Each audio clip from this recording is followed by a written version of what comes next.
Printemps 1963, nous sommes en France et plus précisément à la clinique des allongés du docteur Queno à Arcachon. Des jets de pierre venant de nulle part vont littéralement lapider les patients et ce pendant des mois.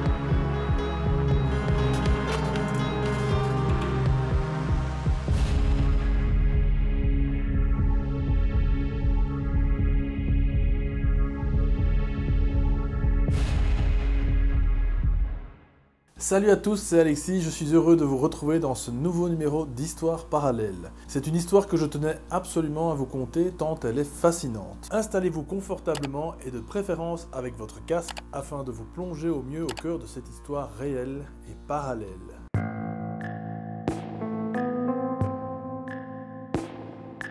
Les résidents de la clinique ainsi que le personnel profitent des rares rayons du soleil sur la terrasse face à la mer.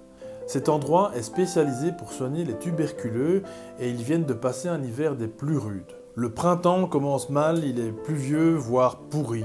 On va pas se le cacher, il drache tout le temps. En ce jour du mois de mai, une pluie de cailloux va importuner les patients calmement installés. Les infirmières vont rentrer immédiatement les patients à l'intérieur. Personne ne pouvait dire d'où provenaient ces cailloux. Durant les semaines suivantes, les jets de pierre continuent, de jour comme de nuit, et leur provenance va rester inconnue. Mais il n'y a pas que des cailloux qui viennent importuner les habitants de la clinique. Il y a aussi des éclats de moellons, des fragments de briques, parfois même des débris de galets relativement lourds et qui auraient pu gravement blesser quelqu'un. Malgré cela, aucun accident n'était à déplorer, comme si les jets n'étaient là que pour avertir d'une présence.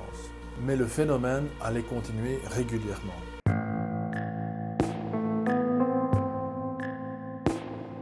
Le personnel minimisera les problèmes pensant qu'il s'agissait simplement de plaisantins qui venaient jouer de mauvais tours. Mais de plus en plus de patients s'en plaignaient et malgré ça, on évitait d'en parler.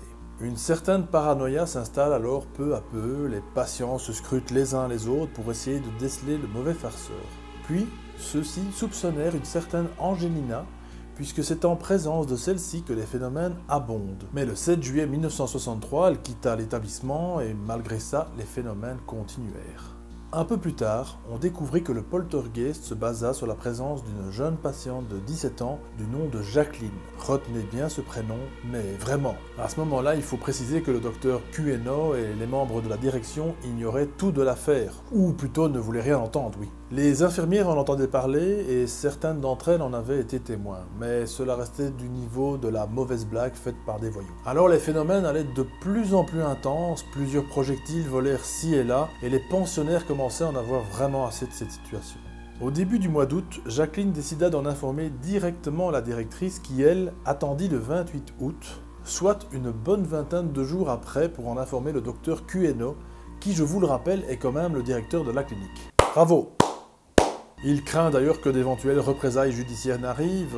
Imaginez un petit peu, si un patient est blessé, il pourrait se retourner contre la clinique. Le docteur Queno s'empressa d'appeler la police pour la prévenir des phénomènes, mais ceux-ci lui diront que tout ça n'est que baliverne et n'entreprirent aucune démarche.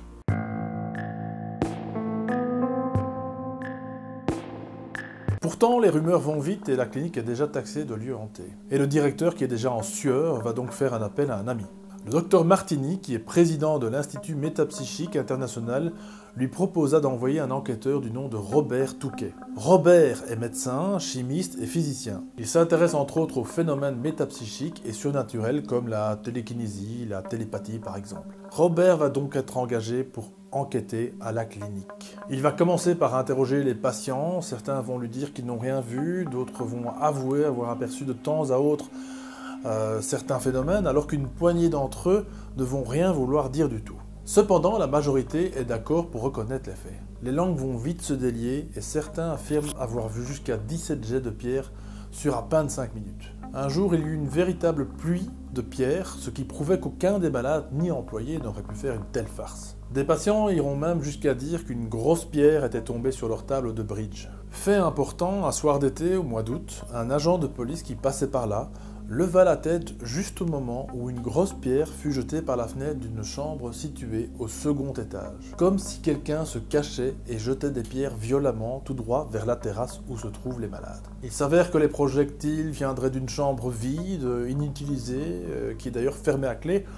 Cette piste n'était d'après eux pas très concluante. Un soir, un des patients, qui était l'une des cibles favorites du poltergeist, avait encore reçu une salve de jets de pierre et décida de rejoindre sa chambre. Il demanda pourtant à l'infirmière d'en ramasser quelques-unes. Pensant les montrer au professeur Tokay, donc Robert, il décide de les garder près de lui avant de se coucher.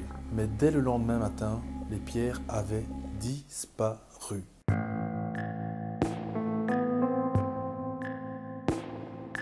Revenons sur le cas de Jacqueline. Mais oui, souvenez-vous, elle était la cible préférée de notre poltergeist. Eh bien, ça ne s'est pas amélioré, bien du contraire. Les phénomènes se déclenchaient surtout en sa présence. Dès qu'elle se trouvait sur la terrasse, quelques minutes suffirent et les jets de pierre recommencèrent aussitôt. Quand elle quittait la clinique, les phénomènes cessaient et lorsqu'elle revenait, ça recommençait. Mais le docteur Queno l'avait remarqué et prit à part Jacqueline. Elle était globalement déprimée de tout ce qui lui arrivait et ne se projetait pas dans l'avenir. Ils discutèrent longtemps, elle et le directeur, et cette séance fera beaucoup de bien à la jeune patiente. Et devinez quoi? Les phénomènes cessèrent. Par contre, d'autres événements allaient perturber la clinique. La nuit suivante, c'est la porte de la chambre de Jacqueline qui allait claquer d'un coup. À l'extérieur, il y avait bien une tempête et donc ils ont tout de suite pensé au vent, mais dès la nuit d'après, vers 23 h, c'est un énorme coup de poing qui allait frapper violemment la porte de la chambre de Jacqueline, et là plus de tempête dehors. Le 4 septembre, les pensionnaires n'en pouvaient plus d'entendre ce vacarme nocturne et demandaient à ce qu'on place un verrou à la porte, ce qui apaisa tout le monde puisqu'il n'y eut plus aucun bruit par la suite. Robert Tokay, qui s'était installé durant son enquête dans une chambre à côté de celle de Jacqueline, dira ceci. Vers 4 h du matin, je fus réveillé par 4 coups violents frappés à la porte de ma chambre. Au 3e coup, j'ouvrais la porte, mais personne n'était présent dans le couloir vide de l'étage. Apparemment, d'après son rapport, cela se reproduisait plusieurs fois, toujours entre 3h30 et 4h du matin. Une nuit, il a même frappé à la porte de Jacqueline qui était juste dans un demi-sommeil. Il était évident qu'il ne pouvait s'agir d'une blague de sa part.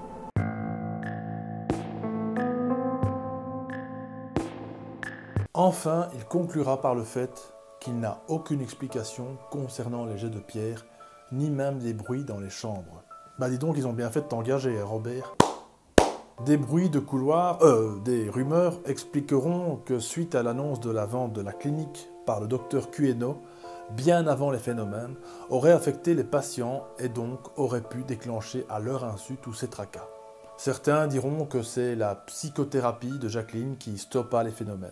Mais le mystère restera à jamais irrésolu. La clinique des allongés fut ensuite détruite et sera remplacée par la résidence Maupassant, qui est d'ailleurs actuellement encore accessible. Rien de nos jours n'a fuité concernant tel ou tel phénomène paranormal, peut-être me le diront-ils un jour. Voilà, c'est tout pour cette vidéo, j'espère qu'elle vous a plu et que cette histoire vous a plu également. Si vous avez vécu des phénomènes similaires dans un endroit, faites-le moi savoir en commentaire. N'oubliez pas le petit like des familles et surtout le partage de ces nouvelles émissions. Vous êtes, comme je le répète à chaque fois, mon meilleur soutien. Encore une fois, à tout bientôt pour une toute nouvelle vidéo. Et moi, je vous fais des gros bisous. D'ici là, ciao ciao.